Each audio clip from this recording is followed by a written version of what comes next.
Hey guys, welcome back to Matryoshka Tips. Today we're focusing on some important part of building strong relationships, what you should never say to a woman.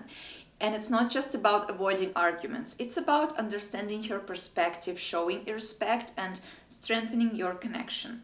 The words you choose matter, and the wrong ones, even if unintentional, can hurt or create distance. So in this video, I'll go over common phrases that often lead to misunderstandings, explain why they can be harmful, and suggest better ways to communicate. So let's get started. And the first one I want to mention is classic. Picture this. Your girlfriend is upset because you forgot her birthday. You shrug it off and say, "Oh, you're overreacting. It's not a big deal." Oh my god. Instantly, you've invalidated her feelings. Why it's harmful? When you say someone is overreacting, you're telling them that their emotions are not valid. Women, like anyone else, want to feel heard and understood, and dismissing their feelings can make them feel belittled. What to say instead? Acknowledge her emotions. Well, things like that happens, honestly. Sometimes we forget things because we're busy, we're having problems in our lives, right? The most important thing is to, how you resolve it. Say something like, "I understand why you're upset. Let's talk about how can I make this better." This shows empathy and willingness to resolve the issue. And speaking of invalidation, let's move on to another phrase that can damage trust in a relationship. Number 2. Imagine this. You're in a heated discussion and she's visibly frustrated. You drop a "calm down," thinking it will reduce the tension. Spoiler alert, it won't. So why it's harmful, guys? Telling someone to calm down often has the opposite effect. It feels like you're dismissing the intensity of their feelings. Women are more likely to open up when they feel supported, not controlled. So what to do instead? Focus on calming the situation, not the person. Try saying this. Let's take a moment to cool off and talk this through. So this shifts the energy from confrontation to collaboration. Now, let's discuss a phrase that seems harmless but can be surprisingly damaging. Number 3. You're watching a movie, for example, and she tears up at a sentimental scene. You say, "Oh, why you're so emotional?" She laughs it off, but deep down it stings. Why it's harmful? This phrase reinforces a stereotype that emotions are weakness, especially for women. Many women are conditioned to feel shame for expressing vulnerability. So this question can feel like an attack. What to say instead? Celebrate your emotional side. You could say, "I love how deeply you feel things. It's one of the things I admire about you." This turns a potential negative into a positive. Next up is a phrase that might seem logical to you but can create an instant barrier. Number 4. Here is the scenario. You're arguing about something minor and in the heat of the moment you say, "This is exactly what my ex used to do." Oh my god. Why it's harmful? Comparing her to your ex, whether it's positive or negative, puts her on edge. It's as if she's competing with someone she's never signed up to compete with. It can make her feel inadequate or resentful. What to say instead? Keep your focus on the present. If you notice a pattern, address the behavior without the comparison. For example, "When we argue like this, it makes me feel this, etc. How can we work on this together?" This keeps the conversation constructive. While we are on the topic of comparisons, let's look at another trap you'll want to avoid. Number 5.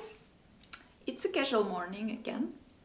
Imagining, and you notice she looks a bit different. You say, "You look tired." Harmless? Not really. Why it's harmful? Let me explain to you. This phrase is often interpreted as a polite way of saying, "You don't look your best." Women, like anyone else, can be self-conscious about their appearance, and comments like this can make them feel worse. What to say instead? If you're really concerned, approach it with care. "How are you feeling today, babe? You seem a little off." This shows concern without focusing on her looks. And speaking of appearance, let's see another seemingly innocent but risky comment. Number 6. You're at a dinner and she orders dessert. You jokingly say, "Are you really going to eat that?" hoping to tease her. She laughs awkwardly, but you've planted a seed of insecurity. So why it's harmful? Food and body image are sensitive topics for many women. A comment like this can make her feel judged or self-conscious even if you meant it as a joke.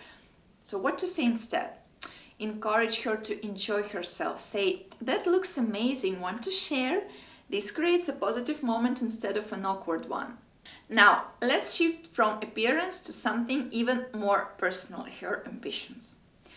She's excited about a new career move, for example, or personal project, and you respond with, "Are you sure you can handle it?" Your intention might be concern, but it comes off as a doubt.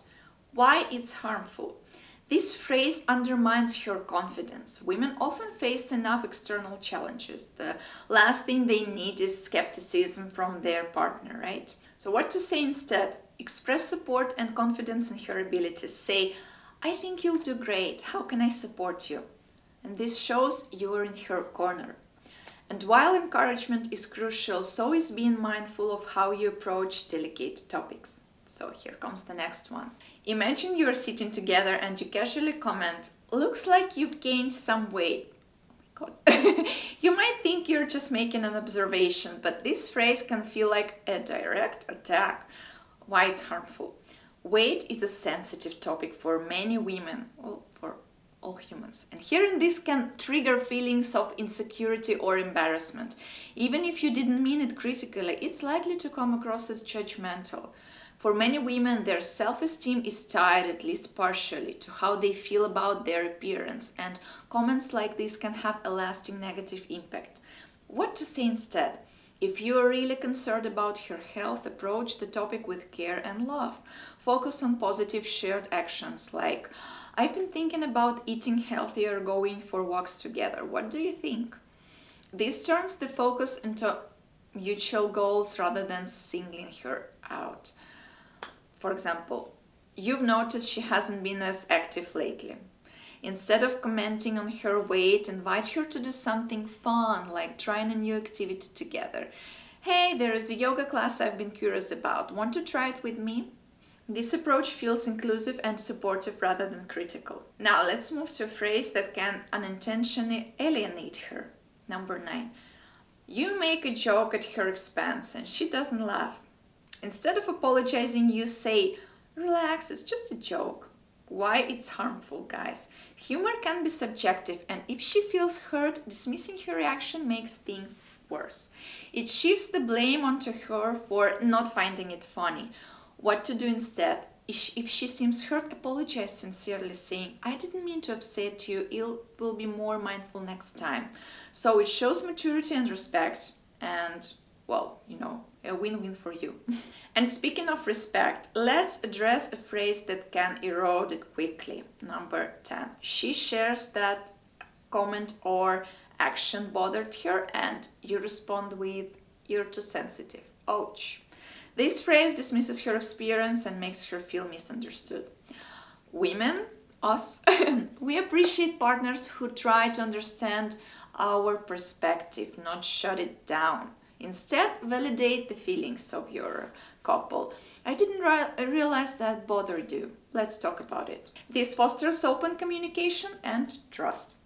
And finally, let's talk about a phrase that can make you question your commitment. Number 11. Whatever. You're in the middle of a disagreement, for example, and instead of engaging, you say "whatever" and walk away. Ooh, it might feel like you're ending the argument, but you're actually avoiding it. Why it's harmful? This response comes off as a dismissive and shows a lack of investment in resolving the issue. It can make her feel like her concerns don't matter. What to do instead? If you need space, communicate that clearly. Say, "I'm feeling overwhelmed right now. Can we discuss this later?" This is a good one. Keeping the door open for resolution.